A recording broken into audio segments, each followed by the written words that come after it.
Today, I'll show you how to do the JavaScript Advanced in 2 minutes. So let's start. We generate our templates of HTML by type HTML and select from the list.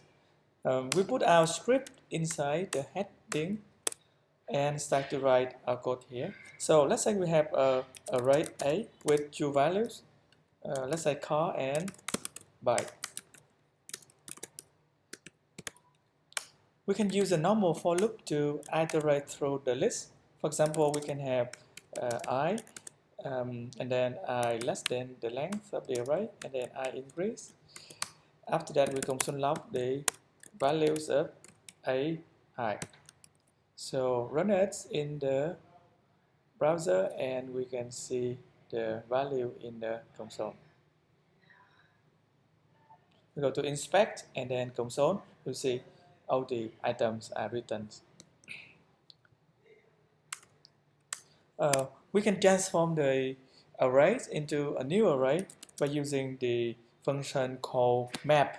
So let's say we define a function array B and we apply the map function to the array A, and the map function will receive a function and the function will go through the list of items in the array, and after that we return new array. For example, we console log B to see what we have.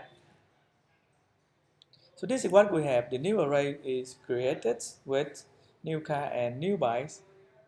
In JavaScript, we also allow to declare an object. So an object in JavaScript, we have a curly brace and different properties. For example, we have students with ID and then name Tom.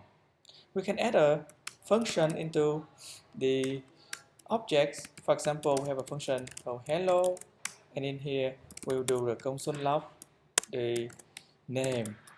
So we use this.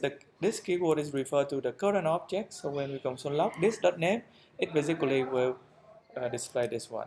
So we call that function by put student.hello and then run it again.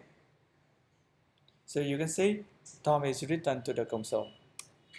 If we want to reuse these functions with other objects, we can use what we call apply. So in this apply, we pass in an object, let's say a new student. And when we do this,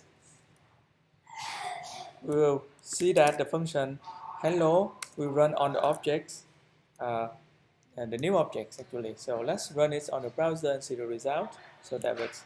We can substitute apply by call and it gives us the same result. Okay.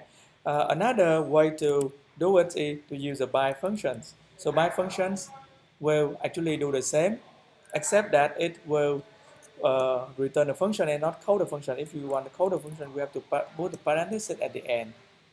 So let's run it, and then there we go. Thanks for watching. Please subscribe to see more videos. Thank you.